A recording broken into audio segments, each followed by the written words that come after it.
Hi, everybody. I am really excited to be here this evening with you all. I just felt like I needed to change some things up just as I was sitting down, so we're gonna roll with it. Is that all right with you guys? We're gonna stick with the pictures as they are, but the Lord brought a new scripture to mind, I think, and if you're familiar with Luke 4:18 to 19, that's where we're gonna kind of work as we're looking through these pictures. I am Esther Leininger. I'm a missionary to Peru. Right now, at least for the time being, it's 6 months there, 6 months here. And this past year, I only got 4 months. So things are changing with the visas, and you guys can pray for that I will actually be able to, I'm trying for a new visa this year, one that will allow me to stay for a whole year, and I can come and go as I like. But I am currently the only person on our team of 5 people that can raise funds.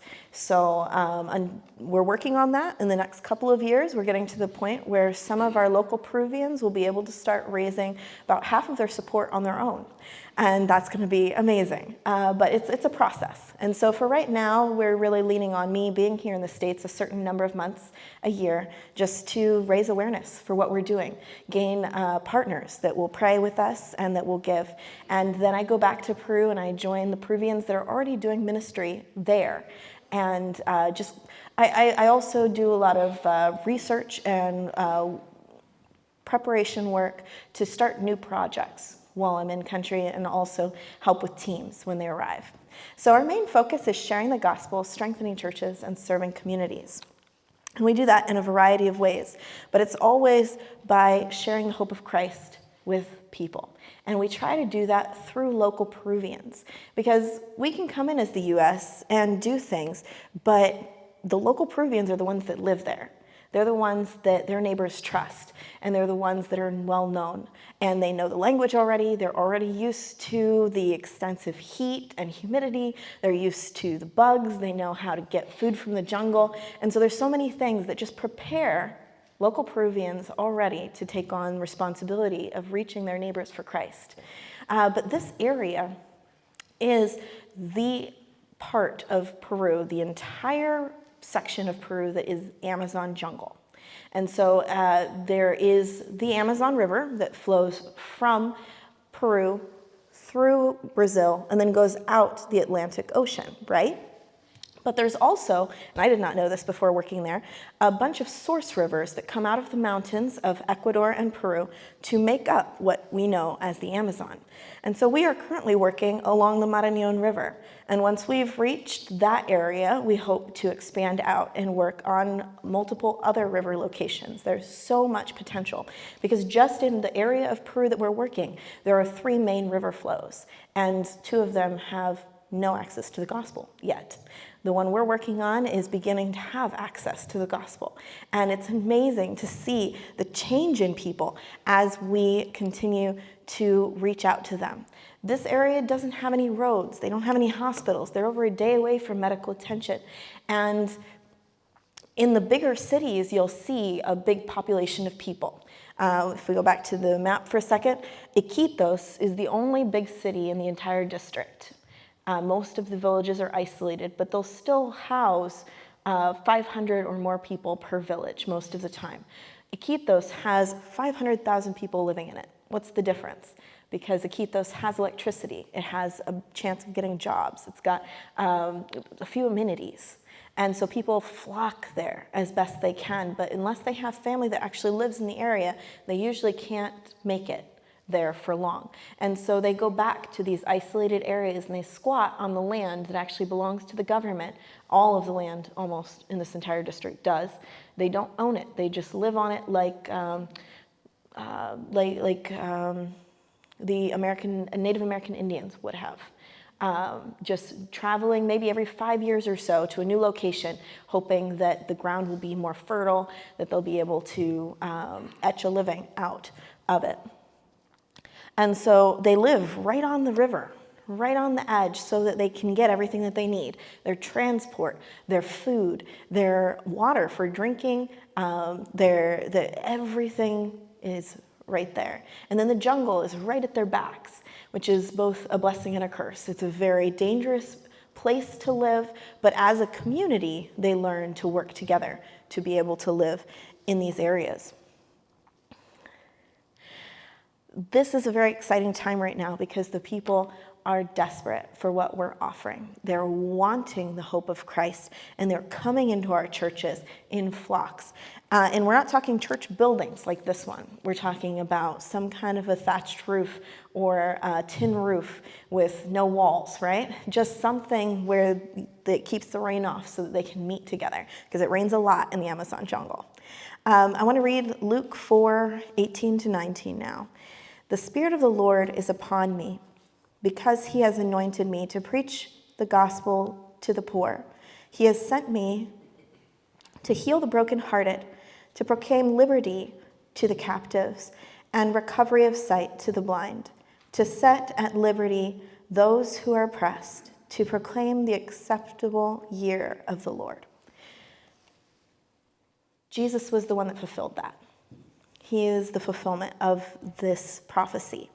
And what's crazy is every person that accepts Jesus as their Savior and then chooses every day to say yes to him and to continue to do whatever he asks can also be a fulfillment of this. Because Jesus is the one who actually does the work, right? I find in my life that that has been very true. I was not always ready to say yes when I was younger. But every time that I did say yes, I saw God continue to open up opportunities. And every time I stepped through a door, whatever door he opened, he would offer me yet another opportunity. And I was blessed and given fulfillment because of those times that I said yes. And so when I graduated college about 10 years ago, I told the Lord I didn't want to stay in the States, but I would if he wanted me to. I was just ready to say yes to whatever he offered. And at first he did keep me in the States. He took me to the Texas-Mexico border, and I worked there as a teacher for a couple of years. That's actually what I was trained for, was teaching anything between kindergarten to 8th grade. I loved it, loved teaching. And then the Lord offered me the opportunity to go to Peru. And I said, I'm not saying no, Lord, but what am I even going to do there? That's not in my wheelhouse at all. This is an area of Peru where there are schools, but very, very few, and there's nothing prepared within the mission that I could just pick up as a job. What would you have me do? And it wasn't about what I was qualified or capable of doing. It was about what the Lord was going to do, and he wanted me to be a part of it. And I want to encourage and challenge you today that when you say yes to the Lord, he's the one that's actually going to do the work. You just need to show up. And I've repeatedly seen as the people locally say yes to God, they're preaching the gospel to the poor. They're healing the brokenhearted. They're proclaiming liberty to the captives. Their recovery of sight, and some incredible miracles have happened in the last few years. Liberty for those that are oppressed. And I think that's the one that I really want to focus on, is that we don't necessarily work in prisons, right? But there is a prison that is sin, and we're all in it until we accept Christ. These people have never even had an opportunity to hear about Christ.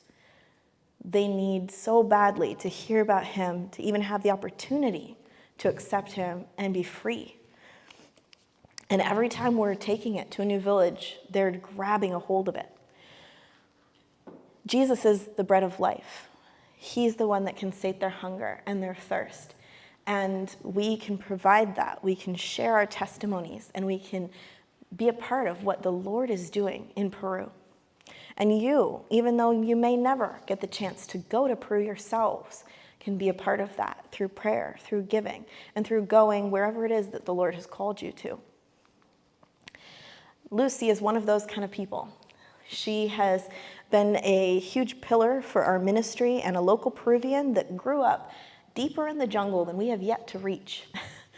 Her mother actually doesn't even have a birth certificate because they lived that deep in the jungle. We have no idea how old she is. We're guessing around 82. And it's shocking how old she has become and been able to live as long as she has because her daughter takes very good care of her. But it's very rare to reach that age in this area. The last 5 years that I've worked with this ministry, every single year we have thought she's about to pass away.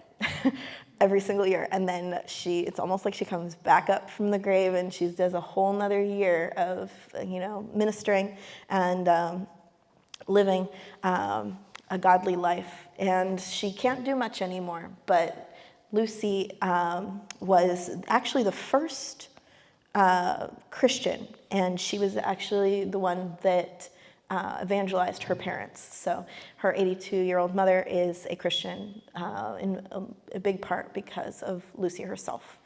Lucy went years with being the only Christian in her family, and she actually got an amazing opportunity that almost no one in the area that we're talking about gets. She got to go to Lima, which is on the coast of Peru. It's the capital. It's where everybody who lives in this district wants to go, because there's a better chance of job, there's a better chance of education, better chance for your children and your future, and you can send money home, which is a big deal in this area. Most people do not have bank accounts, and if they do, it's not so they can have a place to put their money, it's so that people that are better off in other parts of Peru can send them money. It's not a place where it is easy to even set aside a few canned goods, let alone actually have some money stored away. And most of the work is seasonal. And Lucy had the opportunity to go all the way to Lima and get a better education. She actually finished high school there. She got a few college courses. She worked through part of what it would be to get her pastorate. And she had a full-time job, including housing, which is something that everyone else in Laredo District would envy. And then the Lord called her to go back to Laredo District, to reach the people that were her family, her neighbors, and everyone else in the district. And she struggled with it, because at the time, even more than anything else, what mattered to her was that she was sending money home to her mother and her Down syndrome sister. And she couldn't do that once she went back. And she's been working almost 30 years in ministry in Laredo District. The first 10, she basically starved. She didn't have anyone supporting her in the calling that the Lord had given her. Different churches or pastors would help her a little bit, but she would go out into the jungle as deep as she could get, and she would reach out to indigenous populations. And when she ran out of supplies and couldn't find a place to stay and had patches on her clothes, she'd come back into the city, get probably one of the worst jobs you can get, washing clothes by hand all day, just to put food on the table and buy a couple new pairs of clothes, and she would go back out. That's the kind of dedication she had to the calling she received. And about 20 years ago, she met up with Pastor Bob, who is from Crossroads Church in Texas. And he was taking a team down. It was supposed to be an every other year kind of a team, but he wanted to turn it into something more. He wanted to do something that would last in Peru and not just be, a team from the States is coming to visit, right? And the only way you can do that is through local partners. And so they started up a partnership, and they'd been working for about 10 years, just her and whatever team he could send her during the summer.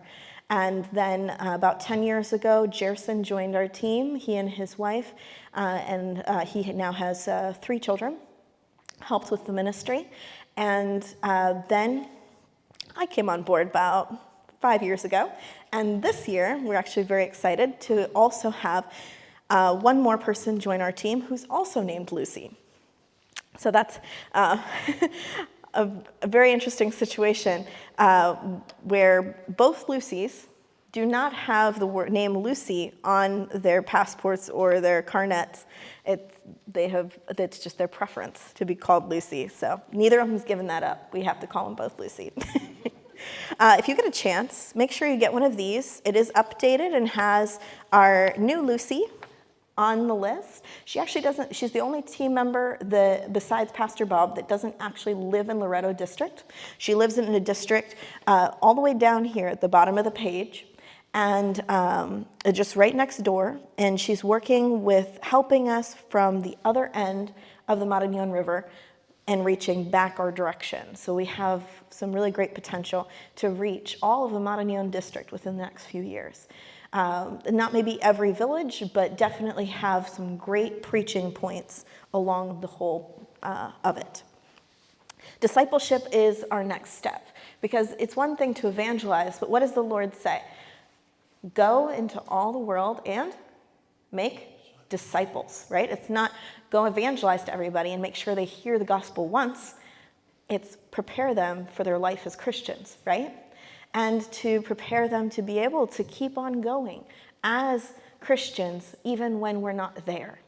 And that is what we focus on with these pastors and these lay leaders that have taken up the mantle of being that person in an isolated village that keeps that church open, that makes decisions about what verses they're going to read in the Bible and what songs they're going to sing. And that might seem like a small thing here, where we all have a high level of education, at least high school, if not college. But there, we're talking maybe 3rd or 4th grade reading levels. They have very little confidence to lead. And so preparing them even for basic things like making themselves understood and reading aloud well are important things that help them to take on that mantle of leadership within their town. And we have so many, thankfully, that are willing to go on trips with us. This is the Nauta Church on the left that all piled into our 17-meter boat and went on a trip to visit a village. And they ponied up, everybody collected a certain amount of money together. I got to go on that trip, but I didn't really put much into it. They took on this project, and I'm seeing that more and more every year. They need help, they need our support, but they're also stepping up and collaborating. They're doing their part. And they got the chance to go to a village that was really struggling. They went from having a full church to nobody showing up at church. And it was just a couple of weeks of struggle between it was a misunderstanding, a simple misunderstanding that blew into this major conflict. And as the church in Nauta, going to visit them, they were able to just do a healing service of forgiveness, teaching forgiveness and encouraging people to make amends and to work things out and to care about each other as the Church of Christ. And by the end of the service, people were hugging each other and crying, and the redemptive atmosphere with the Lord did incredible work because local people were willing to travel to another town and share with their brothers and sisters in Christ. It's about empowering these people to do what the Church of Christ is called to do.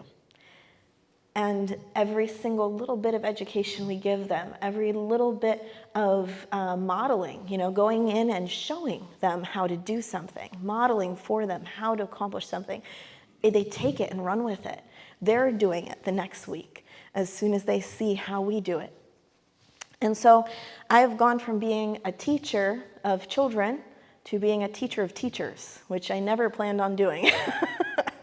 And I would never, if you'd have told me even 6 years ago that I was going to be teaching teachers, I would have laughed because I don't even have a confidence level to do that. But I had such a higher level education in certain things and knew what to do and show how to do it. And before I know it, I've got 3 or 4 people that want to learn how to do it.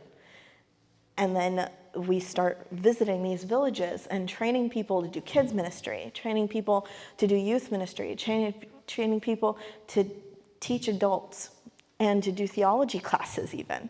And I know theology classes sounds really crazy, but it's just simply explaining a couple of verses and what they actually mean and how they apply to today and ourselves, right?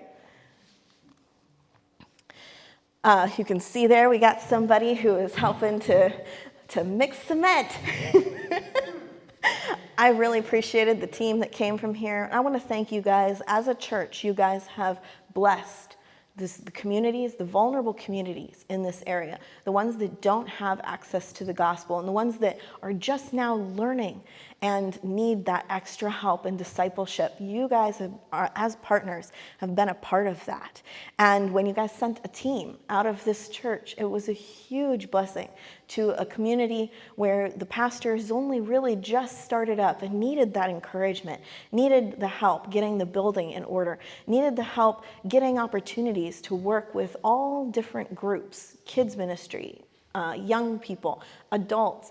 We don't just go in as a team from the States and say, oh, we're going to do something fun this week. We use, as much as we can, the pastor from the area. We put him in front so that the local people know who they can come to, that's a local person that they can count on. And we leave a ton of supplies with him so that he and his wife, he and his family can keep ministry going. We leave Bibles, we leave medicine, we leave kids' supplies, and we train them and prepare them for 6 months without us sometimes. That's a tough job, to keep it going for so long. Please join with us in asking the Lord of the harvest to send out workers into his harvest field. We have some amazing volunteers, but we need more. We have so many opportunities and more villages deeper in that are calling Lucy and saying, when are you going to make it as far as us? When you make it this far, we want to be the village that you visit. We want to be your preaching point. Because the locations we choose, even though we're not necessarily trying to be strategic, we try and choose locations where they want us, for one, but also where there is no other church. And then past that point, where we can take that location and reach out a few other locations close by. Because as we empower these pastors and they become more confident, they start talking about the village next to them that doesn't have any church. They're the ones that are reaching out to the next village over from them. And so we want to work with people that have that kind of a vision. They don't always have it to start off with, but they start getting it as they see Lucy and Jerson doing circuit riding preaching, as they see these other members from the Nauta churches and some of the other churches going with them, traveling with them. Marvin and Astrid are one of those couples from Nauta who have been working with us for about 2.5 years. Marvin, previously to being a Christian, was a drunk, and that is a very common thing in this area. Drinking, abuse, and even sex trafficking is a major problem in this area. When I work with kids, I would assume, and I have to, that about 4 or 5 out of every 20 kids is coming from an abusive home. I tell teams, do not touch somebody from behind because they're going to jump like they're coming right out of their skin. And that's because of the reaction that's part of their lifestyle, right? You come up to them from the front, you give them a good smile, you love on them, and when they come to you, then you can give them a hug, right? It's something that we don't always think about here in the States, right? Tap somebody on the shoulder without even thinking about it. But they're not used to a loving touch. And Marvin was one of those children that grew up to also be a drunk. Thankfully, he was not an abusive person, but it is very common. He and his wife started coming to church together, and they became Christians together. And they have been such faithful members of our church. And more than that, they began following Jerson and his wife around and learning from them. Astrid immediately took to being in the kitchen and being a part of teams and pastoral trainings, just being a servant in the church. And Marvin took over learning how to run the motor on our boats so that he could travel with Jerson regularly and be a part of his circuit riding ministry. Jerson was just telling me about a week ago that Marvin is ready to do his first sermon by himself. And he actually, it's kind of, throwing people into the fire sometimes. We'd really try not to, but Jerson told me that a week ago, and he's already sent Jerson out with another guy by himself to go do a sermon in another village. So when he thinks you're ready, he just sends you. Kerubin and Esther are an incredible couple. They've been Christians a long time. They lived in a town pretty close to Iquitos, and so they were a little better off. but same lifestyle as everybody else. The women take the laundry down to wash every couple of days. Men go fishing, or they have some way of making money. Maybe they do seasonal work where they go out and they cut trees to sell, or they work for different cargo companies, whatever works, whatever they can get at the moment. And then they also usually have some kind of, it's never a field, but because in the jungle you have to cut it back and then you have to fight the jungle in order to keep whatever section you put crops on. But they'll have, you guys know what I'm talking about if I say a truck patch? Yeah, that's what they'll have. Every family has something like that to keep going. And so that's more like the lifestyle that they had. He is a retired soldier, and so he actually gets a very small stipend from an injury that he had during that time, which kind of helps them keep it going. And he and his wife had a trauma. Maybe 4 years ago, their daughter drowned. And it was when she and her daughter were down washing clothes by the river. And they said, they still, to this day, have no idea what happened because their daughter was afraid of the water, which isn't unusual in this area. There's a lot of nasty things that come out of the water. But they found her drowned. And it broke them up as a couple. They split the kids up. They moved, both of them, entirely out of their town, away from family, away from friends, which it was just a traumatic thing that broke up their family. They weren't going to church. And the husband moved to Nauta. And he was trying to get it back together with his wife, and he heard about our church.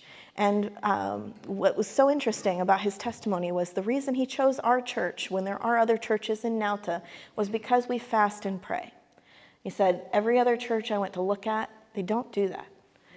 It separated us as a church in his mind. And so he started coming to our church, started strengthening his faith, and he and his wife got back together. In the last 2 years, they have just blossomed into not just a very big part of our church, but part of our ministry and another couple that travels. And they felt the call last year that they need to move to Tamshiaku, which is a town of about 4,000 people that has no church.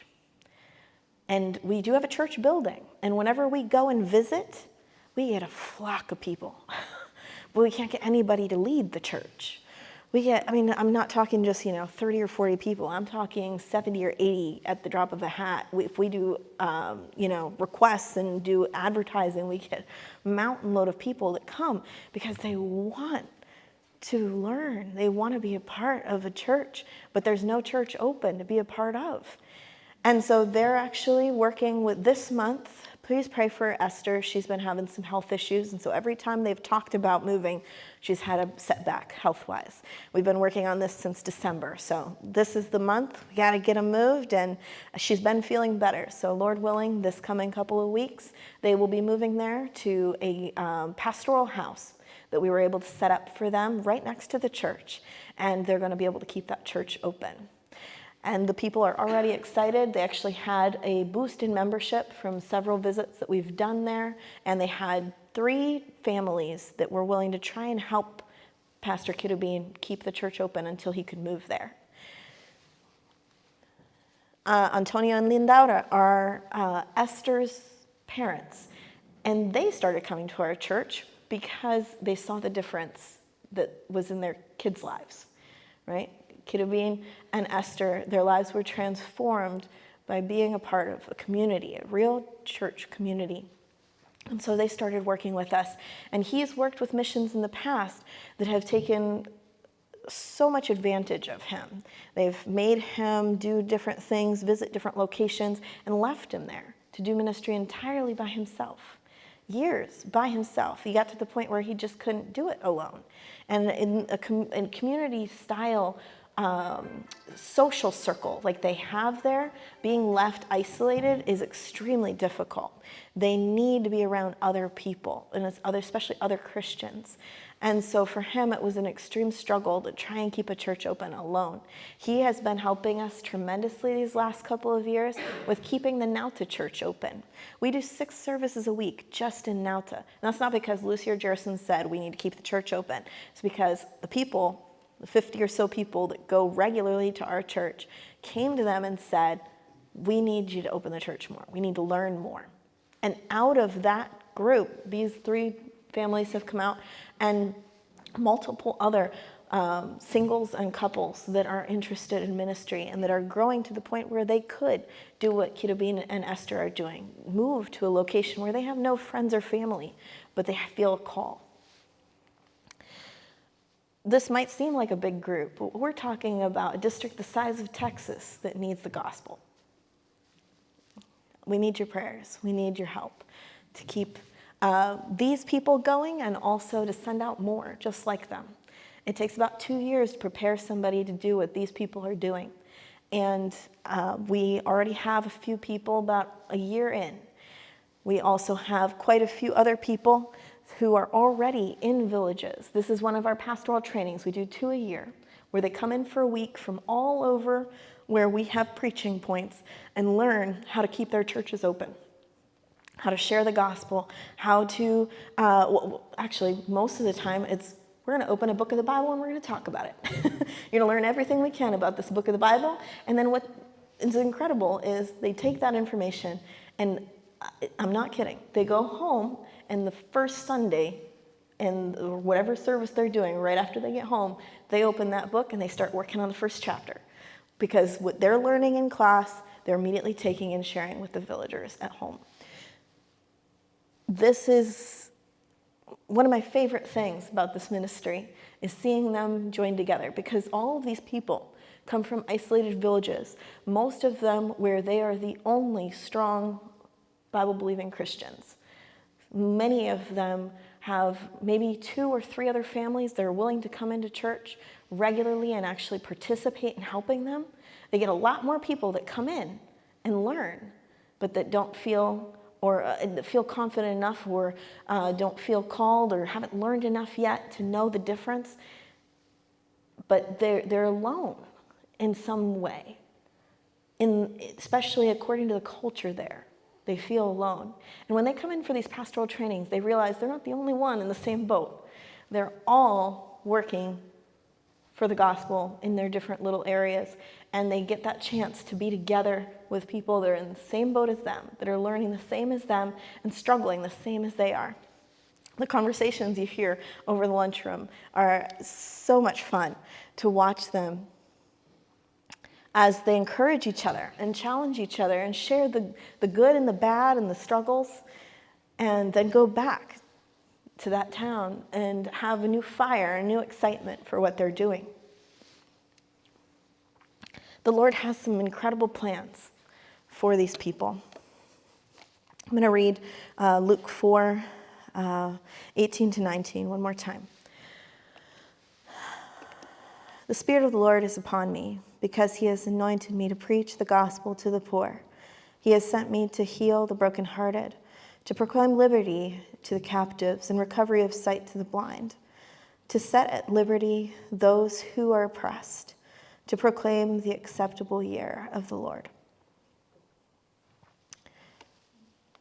The Lord's calling us to reach out to our neighbors, to our friends, to our enemies even, with the testimony that he has given us. Each of us has our own testimony, what the Lord has done in our lives, and just sharing that's what we're teaching these people to do, and that's what I encourage and challenge you to do every day, wherever you are and whoever you're with. The Lord's going to be the one that changes the hearts. We just need to offer opportunities. Does anybody have any questions? That's pretty much everything I have.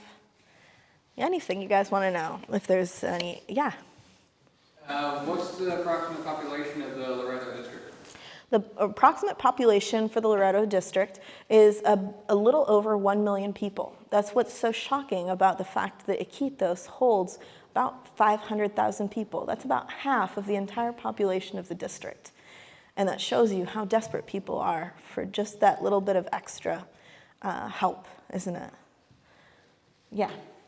So in some of the back areas, when you go in with natives to preach, Yeah. what's the mood, or is there some areas that you're met with any resistance, or are they very open-armed? The question was, is there any resistance in some of the areas, especially the indigenous areas? And the honest truth is, we have so many people that want us to come that we haven't been trying to get into places that don't want us. But there are, I'm sure, some areas, especially if they have a little more of a Catholic background, they'll be resistant to evangelical influence. There's also some areas where Mormons have been entrenched, or even just the local animism and superstition can cause some issues, especially if there's a witch doctor who has a village in their thrall and are in control of that area. We have even a couple of villages we worked in and still work in that originally there were multiple witch doctors that had control of the area. But the truth is, even the locals know that what the witch doctors offer is a false hope. So when they see the real thing, they cling to it. And we've found, we actually have 2 witch doctors among the Christians that we have, one in Iquitos and one in, where is he from? It's not coming to me right now, but one of the other towns, San Antonio de Arambasa. And their stories are incredible. Most often what happens is they will be struck by an illness that they can't be healed from, that none of their friends can fix, and they get thrown out of the community if the witch doctors can't fix them. And we've taught and prepared our pastors not necessarily to be good at medicine, but to pray over the sick. And so they will do that. They will go into homes and they will care for people, whether they're witch doctors or what they are, but they'll go in and they'll care for them. They'll do aromatherapy, whatever they know about whatever medicines there are to be gleaned from the jungle, they'll help that person. And the 2 witch doctors we have that are now Christians were saved because of the care that they received from Christians. So yes, we do find resistance, but more often than not, the Lord provides the opportunity. Yeah. I know in America they don't take it as seriously, but I had a friend who was a missionary in East Africa. He saw a lot of witch doctor stuff and supernatural stuff that he actually encountered, and he said most Americans wouldn't believe it. Have you ever encountered anything like that in Peru, or did you just kind of hear about that stuff? For sure. In the States, we rarely see manifestations or the extra creepy stuff. I mean, you'll see TV shows about it, but more often than not, it's just, woo, like they make it seem like it's hocus pocus, right? And that's the way Satan controls us here in the States, I believe, is by making us believe that it isn't real. But in South America, it's already a given. People believe in the supernatural, both Satan and the Lord, if they know about the Lord. They do, in our district, have some kind of background to a point in Catholicism. Not all villages, for sure. We have yet to get into some of the deeper areas, but those that have been reached at some point have some kind of connection with the Catholic Church. But the problem is that they've kept all their superstitious beliefs along with that, and over the generations where they have not received any visits since the original entrance of Spain and original Catholicism that came in, I'm telling you, it's been about 50 to 75 years since there's been almost any work done by the Catholic Church in our area. So we're talking a whole generation, if not 2, that have never even heard a Catholic sermon. Those people, and I heard of a study that was done in the district that almost everyone that was spoken to was actually, when you got down to what they believed, what's the word? They believed that God existed, but that he didn't have any purpose in their lives. Agnostic, that's the word I was thinking of. A very, very agnostic culture in the area. They've worked so hard and had nothing come of it, and so they just don't believe God cares if they know about him at all. And so to go with your question, we do sometimes see actual manifestations of demonic activity, but it's rare. Usually it's in the form of oppression, where they just don't have hope. And Satan takes full advantage of that lack of hope, and he encourages the abuse and the alcoholism, and it has followed down through generation after generation. And that's something that can only be fought through Christ and through prayer. And so we train our pastors in deliverance ministry, praying over not just the sick, but those that are oppressed. And we train them in even healing ministry, but only to a point. The Lord is the one who does the training there. Anybody else? That's a tough question, but a good one. Well, I was wondering when you go back again. Thank you for reminding me. She just said earlier, she was like, you're going to tell me about all that, right? I was like, I always forget to tell people when I'm going back to Peru. So I am here in Pennsylvania for a couple more weeks, and then I go back to Texas to get prepared and pull everything together to go down to Peru. And I hopefully will be leaving the first week of May to go back. We're not sure how the visa issue is going to work out this year. We actually never are. I am allotted 3 months a year, but the way that their system works, some years I get 3 months and some years I get 2. And before 3 years ago, I could have 6 months without any issue at all. They never gave me a problem, and that was perfect. And they've changed everything. So our hope is that I will be able to get a visitor, well, I'll go into the country under a visitor's visa and then apply for a religious visa. I was this close to having it last year, and they actually gave me an extra month. I got 4 months last year because they were just working through the process of paperwork for the visa. But they ended up refusing me because I was missing one piece of paper that they had not actually put on the list until last minute. So this year I have that piece of paper, and Lord willing, they won't ask me for any I don't have. So I've got really good, strong hope that I'll be able to get a 1-year visa. I may not be able to stay that whole time, but it gives me the for sure that I can stay about 8 months. So that would be huge. The Lord has always provided enough time. I can't even tell you how many times I go through customs and they say, you can have 3 months on your stamp. And I go, I need more. And they say, you can't have it. And so then I go into the country with what I can get, and then I try for a visa, whatever one I can try for. And this year is the one I'm going to get it. I'm going to get it this year. But every single year, the Lord provides just enough time to accomplish the goals that they couldn't do without me. And then when I leave, the local people are able to finish up the last couple things we needed to get done for the summer. And it's just been huge. If we didn't have local partners, this ministry couldn't continue. Local partnership, these people are the ones that do the work. I just come alongside and help. Anybody else? Thank you guys so much for your time. Make sure you get one of our new pamphlets. We have 20 locations now, and they're all marked on here. And we are working on a couple more. Last month, we actually had a new preaching point open up, which I don't even have on the list yet. And 9 people were saved, just over a week of visits. So it's incredible how much we're growing in a very short amount of time.